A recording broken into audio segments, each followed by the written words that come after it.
state-of-the-art medical equipment. Hospitals use it to locate pain. And to help fight pain, they have a choice of pain relievers. What do they use most? Tylenol. Look, last year hospitals dispensed 10 times as much Tylenol as the next 4 brands combined. Hospitals can trust Tylenol to give effective relief without the stomach irritation possible with aspirin or any other type of pain reliever.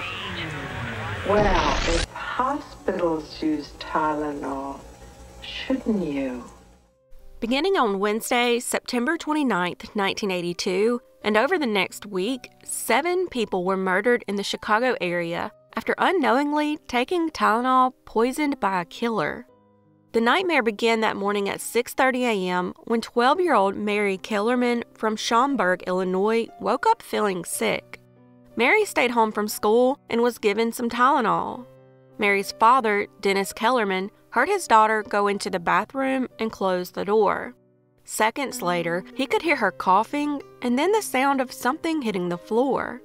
He went to the bathroom door and called out to Mary, asking if she was okay, but strangely, she never replied. That's when he opened the bathroom door to find her lying unconscious on the floor. Her eyes were fixed and dilated, and she was barely breathing.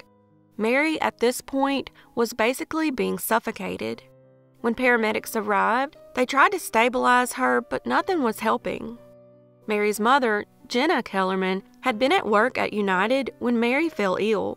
She rushed home just in time to see paramedics placing Mary in the ambulance.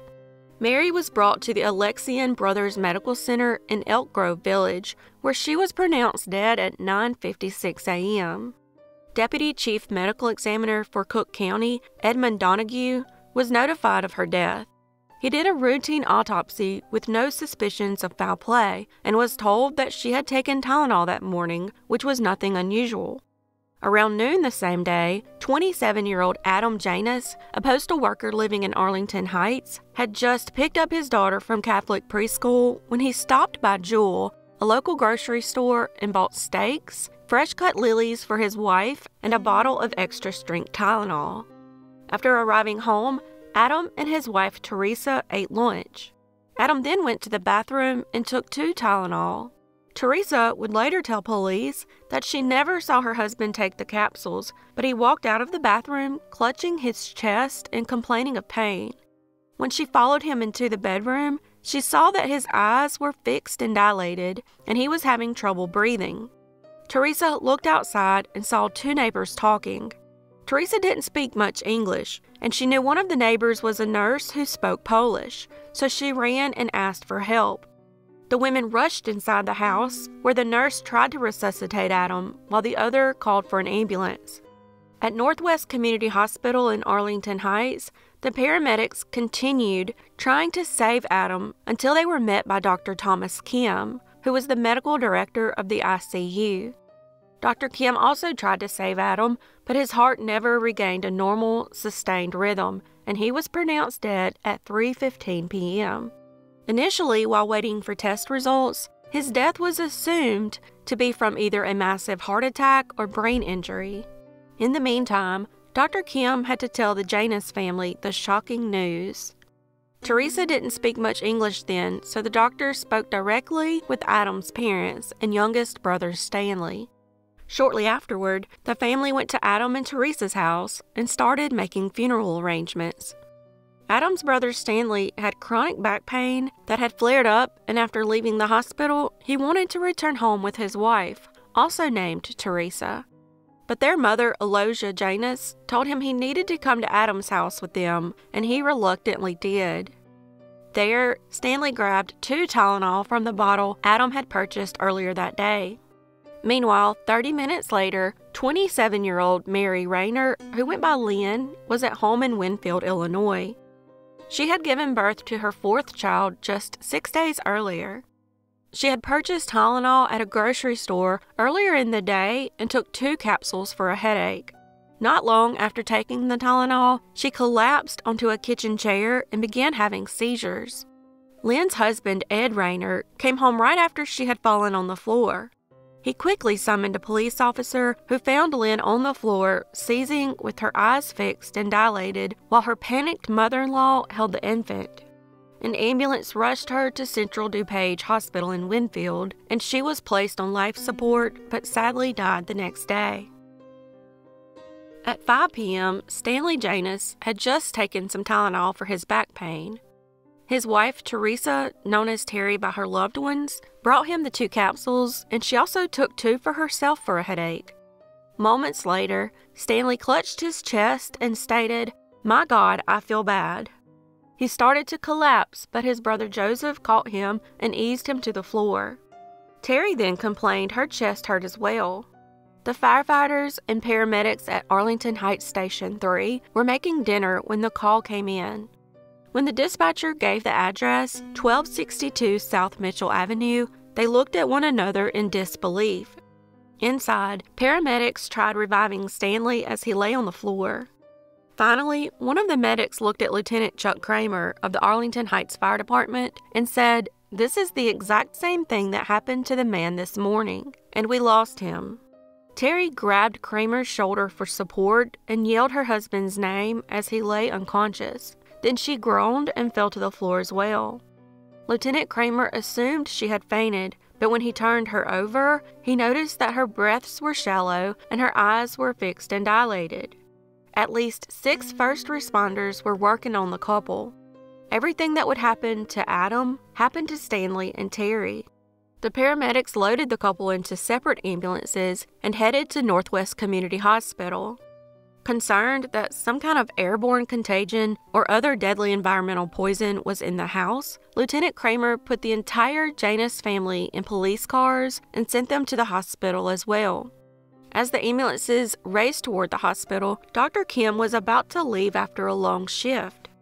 But a nurse stopped him to say that 2 people had collapsed at the Janus house and were on their way. Dr. Kim still didn't know why Adam was dead or why 2 relatives were critically ill. He was unaware that 2 other people had also been stricken in the same way or that more deaths were yet to come.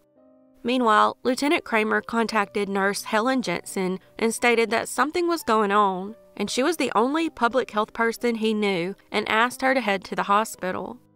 An investigator notified Deputy Medical Examiner Donahue that something unusual was going on. The investigator told him that a member of a family in Arlington Heights died, and hours later, the man's brother and sister-in-law fell ill. Nurse Jensen arrived at the hospital and quickly began asking Teresa questions. She explained that her husband Adam took Tylenol and died soon after. Investigator Nick Pichos and Dr. Kim went to the Janus home to try to see if they could find any explanation for the sudden deaths. Meanwhile, at 6:30 p.m., at an Illinois Bell store in Lombard, 31-year-old Mary McFarland of Elmhurst told her coworkers she had a bad headache. So she went into the back room and took some Tylenol, and within minutes, she was on the floor. The staff called 911 and were performing CPR when paramedics arrived. Mary was taken to Good Samaritan Hospital in Downers Grove, where doctors told her family she suffered a catastrophic stroke. Sadly, Mary would never regain consciousness. At 8 p.m., Nurse Jensen, Investigator Pichos, and a few police officers arrived at the Janus home. Jensen entered the home and gathered a few things she thought all 3 people could have come in contact with: a pot of black coffee, used coffee grounds, home-jarred fruits, cherry juice, a pound cake, prescription medicine, and the fresh flowers from the store. She also found the Tylenol bottle on the bathroom counter and the receipt in the trash can. Jensen poured out the capsules and counted them repeatedly. There were only 44 capsules in the 50-count bottle. Knowing the dosage is 2 capsules and 3 people were dead or dying, she came to the conclusion that the Tylenol was most likely the cause. They took the Tylenol bottle back to Northwest Community Hospital, where Jensen plopped the bottle of Tylenol down and said, "This is the cause," but nobody believed her. Feeling frustrated and unheard, she went home and told her husband that lives were potentially still at risk and she couldn't get the right people to believe her. At 8:15 p.m., Stanley Janus was pronounced dead at Northwest Community Hospital. At 9:30 p.m., after landing at O'Hare from Las Vegas, 35-year-old Paula Prince, a flight attendant with United Airlines, stopped at the Walgreens at 1601 North Wells Street to buy some Tylenol. A photo captured the exact moment at 9:16 p.m. when Paula unwittingly purchased her own death, paying $2.39 for a 24-count bottle of extra-strength Tylenol. Once home, Paula took 2 of the Tylenol she had just purchased. She was scheduled to meet her sister for dinner, but she wasn't answering her phone. By Friday, when Paula failed to show up for her flight out, her family called the Chicago police to request a welfare check. When they arrived, they found a Tylenol bottle still sitting open on the vanity. She had taken it in the bathroom, and by the time she got to the threshold of the door, she was dead. She had been deceased since Wednesday, and her death made the 7th and final one. At 10 p.m., investigator Pichos and a police officer began looking over all the evidence, including the bottle of Tylenol. While Nurse Jensen wasn't initially taken seriously, Dr. Kim had chimed in and also thought the Tylenol could be the cause. Dr. Kim began considering that the victim's sudden symptoms were similar to cyanide poisoning, but knew that the only way to test for it was blood test, which, at the time, the hospital didn't do that particular test. He was then informed about a lab that does those special tests, so he sent the blood samples over there. It turns out the control numbers were the same on all the bottles, MC2880. Medical examiner Donahue asked Dr. Kim over the phone to open the bottles and smell them. He noted that they smelled like almonds, which was lucky considering that only about half the population can actually smell cyanide. At around 1 a.m., Dr. Kim finally received the lab reports, which revealed a massive amount of cyanide, 1,000 times more than was necessary to kill a human. Initially, authorities were unaware of the poisonings in the other towns until the information came to light, and they were able to make the connection. Then at about 10 in the morning, an attorney from Johnson & Johnson, the parent company of Tylenol's manufacturer, showed up. He was taken to the lab, and the toxicologists explained their findings. A press conference was publicized to tell people in the area that cyanide had been found in Tylenol, warn them that they could be in danger, and recommend not to take Tylenol for the time being. By 3 p.m., Johnson & Johnson announced the recall of all Tylenol from lot MC2880. All the Tylenol was pulled off the shelves in Chicago, and Mayor Byrne encouraged the Chicago City Council to pass an ordinance requiring tamper-resistant packaging for all drugs sold in stores. On October 5th, 6 days after the first poisoning, Johnson & Johnson recalled all Tylenol products nationwide, 31 million bottles valued at more than $100 million. 100 officers and agents were working day and night trying to solve the mystery. Investigators had a series of names given to them by Johnson & Johnson of ex-workers that had been terminated. They were curious if maybe an ex-employee was upset with them. There was one name that stuck out. A man that worked on a team of chemists was tasked with trying to determine the cause of green stuff growing in Johnson & Johnson's talcum powder. While the team determined that the green stuff was mold from the oak pallets, the man was ultimately terminated for unknown reasons. On October 6, an extortion letter arrived at Johnson & Johnson demanding $1 million to stop the Tylenol killings. The police eventually traced the letter to James Lewis in New York City. For weeks, the investigation focused on him, and he was arrested 2 months later for trying to extort money from Johnson & Johnson and was sentenced to 10 years in prison. Lewis said he never intended to collect the money demanded in the extortion letter, and instead said it was an attempt to draw attention to his wife's employer, Lakeside Travel, after her paycheck bounced. He used the postage meter machine from the travel agency to send the extortion letter, and that's how the FBI linked him to the extortion attempt. While behind bars, Lewis was interviewed numerous times regarding his possible involvement in the murders. However, after years of trying, investigators could never get any solid evidence to link him to the murders. Lewis was also the suspect in a bizarre 1978 murder case in Kansas City. He was accused of murdering an elderly man named Raymond West in connection with a fraud scheme. Raymond's remains were discovered hoisted up in his attic. The rope used to hoist him up matched the rope found in Lewis's truck along with other evidence, but the case was later dismissed on a technicality. The same could be said over and over in Mr. Lewis's life. Despite his stint in the federal pen for extortion, Lewis was connected to a battery of other crimes, but he always slithered free and ended up settling in Boston. In 2004, he was charged with kidnapping and sexually assaulting a woman in Cambridge, Massachusetts. The case was dismissed the day before the trial when the victim suddenly refused to testify. Once again, he got off scot-free. Lewis served 13 years of his 20-year sentence for extortion and was released in 1995. In 2009, FBI agents searched his apartment in Cambridge, Massachusetts, removing boxes of evidence. There are even some people that believe you can see Lewis in the image of Paula Prince buying the Tylenol. Let me know what you think in the comments below. Ongoing lab tests discovered cyanide-laced Tylenol in a bottle turned in near the Walgreens where Paula Prince made her fatal purchase. In Illinois, some towns began pulling bottles from the store shelves and sent police officers down the street with bullhorns, encouraging people to throw out their Tylenol. Police departments and fire stations started collecting bottles as well. And eventually, the investigation stalled with no hope of finding the culprit. The U.S. Food and Drug Administration then cautioned the public against taking the pain reliever in capsule form. Meanwhile, the nation was reeling from the panic, and many became unsure if any products were safe anymore. Today, 40 years after the 7 deaths, the Tylenol murders remains unsolved. But in 2020, the case was reopened, and the FBI began swabbing those close to the case and those that had made contact with those bottles. Laura Morgan was only 3 years old in 1982 when her mother, Linda Morgan, bought a bottle of Tylenol from her local grocery store to ease the pain of an aching leg.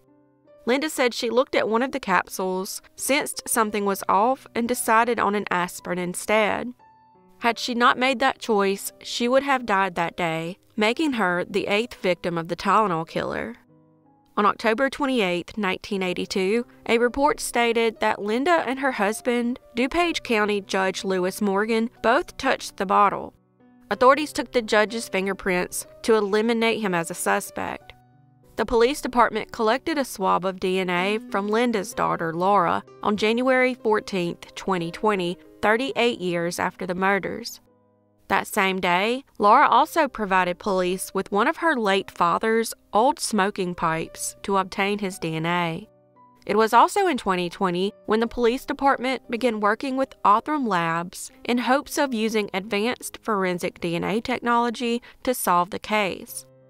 Interestingly, Othram can analyze DNA smaller than the tip of a pen needle and create a profile from that for forensic genealogy research. Records show law enforcement has retained a multitude of evidence, including the 40-year-old bottles and contaminated pills. Much of the evidence in the Tylenol murders is decades old and has been tested for DNA and fingerprints multiple times since 1982. While repeated testing can degrade the DNA over time, Othram's technology isn't affected by this. In 2007, all the evidence was sent to and re-examined by the FBI. The FBI then launched a task force to revisit the case and was able to create exact timelines and put together tracking for the test of key evidence, such as bottles and capsules purchased by the victims. The police detective and several other law enforcement officials believe they have finally solved the case. They just need prosecutors to agree with them to take the risky step of indicting a 76-year-old man in a case built almost entirely on circumstantial evidence. Multiple law enforcement sources say that his presentation references undercover FBI recordings, a secretly exhumed body, and writings discovered during a raid on the suspect's home. It explains the complicated test being done to sort out the DNA profiles found on several poisoned bottles, and it offers a possible motive never previously disclosed to the public. Unfortunately, the police reports from Mary Reiner's case haven't turned up. In September 2022, investigators submitted evidence to the state crime lab for testing, but as of now, that information has not been released. As a result of the crisis, all Tylenol capsules were discontinued, as were capsules of other brand names. The Tylenol company, McNeil Laboratories, created the world's first tamper-resistant, gelatin-embrobed capsule called Tylenol Gel Caps, which proved to resuscitate 92% of capsule segment sales lost to the recall. We are now pleased to announce that we are reintroducing Tylenol to the city of Chicago in safety seal packaging. The tamper-resistant, triple-sealed safety containers were placed on the shelves of retailers 10 weeks after the withdrawal, and other manufacturers followed suit. In the end, the crisis would cost the company more than $100 million, but Tylenol was able to regain 100% of the market share it had before the crisis. A $100,000 reward was offered by Johnson & Johnson for information leading to the killer's identity and prosecution. Before the poisonings, Tylenol brands held around 35% of the U.S. market for acetaminophen and, in the immediate aftermath, fell to 8%. However, within a year, sales had rebounded to the prior levels.